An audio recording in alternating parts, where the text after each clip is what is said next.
Jean-Luc Biamonti, bonsoir. Bonsoir.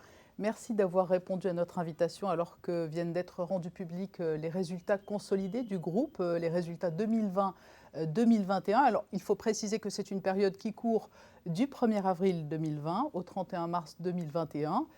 Et bien évidemment, le premier enseignement, c'est que la crise n'a pas épargné le groupe. Cette industrie, que ce soit les hôtels, les casinos, les restaurants, on est en première ligne. On est les plus impactés par cette crise. Et donc, effectivement, cet exercice-là, il est pratiquement entièrement Covid, par une petite parenthèse l'été. Et donc, on en subit les conséquences, comme vous dites, de plein fouet. On a un chiffre d'affaires qui baisse de moitié et des résultats qui baissent et qui s'effondrent. On fait... Au niveau opérationnel SBM, on perd 100 millions d'euros, 110 millions d'euros, plus les frais financiers, ça nous fait, oui c'est ça, à peu près 110 millions d'euros avec les frais financiers.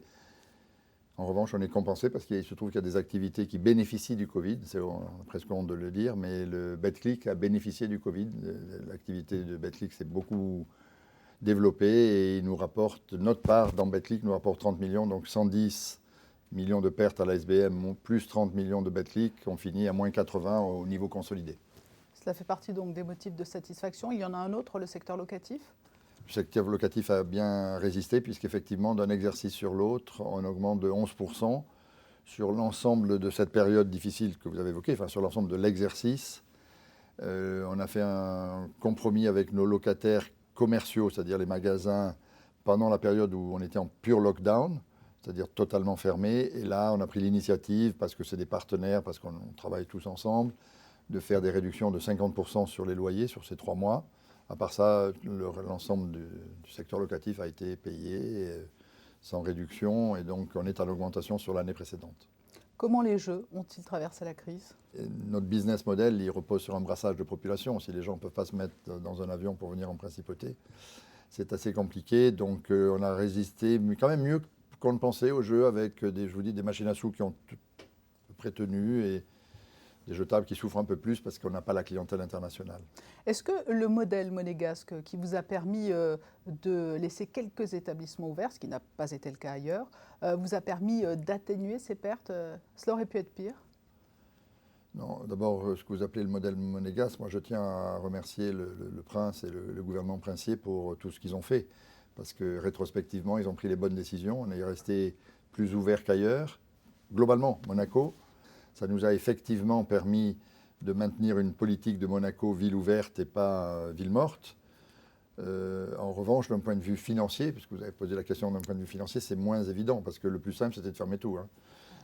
Mais on n'a pas fait ça. On a voulu jouer le jeu, on a voulu accompagner le gouvernement dans sa politique.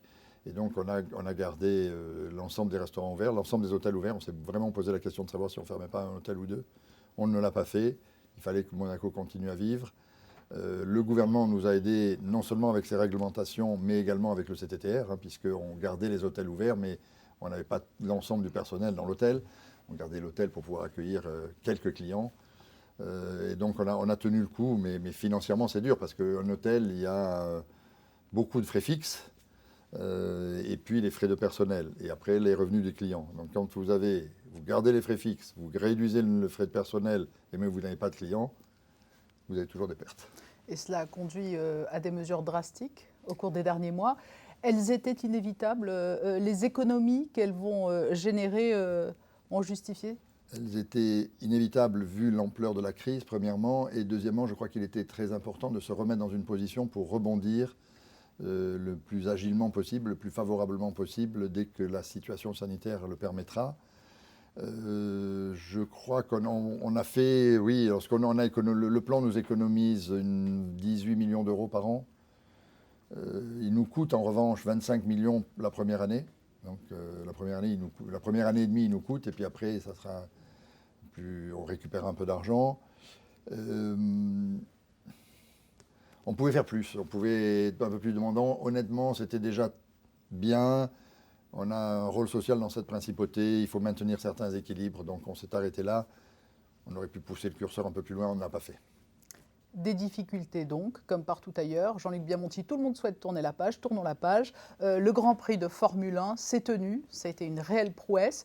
Est-ce que cela a marqué aussi le début d'une reprise économique en principauté, ce week-end de Grand Prix ? D'abord, là encore, un grand merci au gouvernement et au président de l'Automobile Club qui s'est beaucoup battu pour qu'un certain nombre de choses se produisent. Oui, c'est le démarrage de quelque chose, puisque c'est quand même la première fois qu'on voit un Grand Prix depuis quelques années depuis des années, pardon, non, n'exagérons pas, depuis quelques mois avec des spectateurs. Première fois, il y avait des spectateurs. Au niveau économique, malheureusement, on reste toujours dans la problématique que je vous indiquais. Nous, on a fait un taux d'occupation des hôtels de 55%. On est d'habitude, bien entendu, archi plein. Donc on est à mi-capacité. Pourquoi? Parce qu'on a perdu toutes les longues distances. On a un peu compensé avec de la clientèle, disons, un peu européenne. Et l'autre chose qu'on a perdu, c'est que les gros sponsors, Total, Renault, n'ont pas fait les grandes soirées, n'ont pas invité autant de clients en Monaco. Et donc on s'est retrouvé à 50% de taux d'occupation. Au niveau des restaurants, c'est assez intéressant. On a aussi là à peu près la moitié des couverts que l'on faisait les autres années pour 2 raisons. Il manque un peu de monde et surtout, il y a des mesures sanitaires. Donc, on ne peut pas remplir les restaurants comme on les remplissait avant.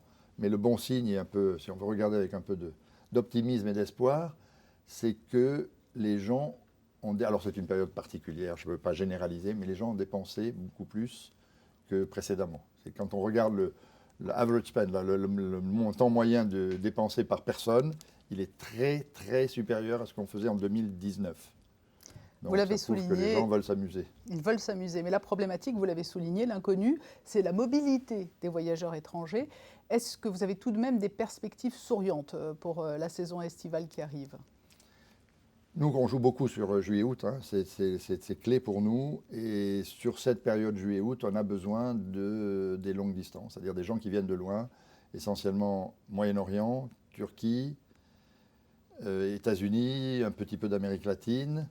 Et ça, malheureusement, à l'instant T, je ne sais pas quoi vous dire, donc on espère. Il semble que tous les chiffres, à part quelques pays asiatiques, tous les chiffres sanitaires vont dans le bon sens. À Monaco, plus que les autres encore.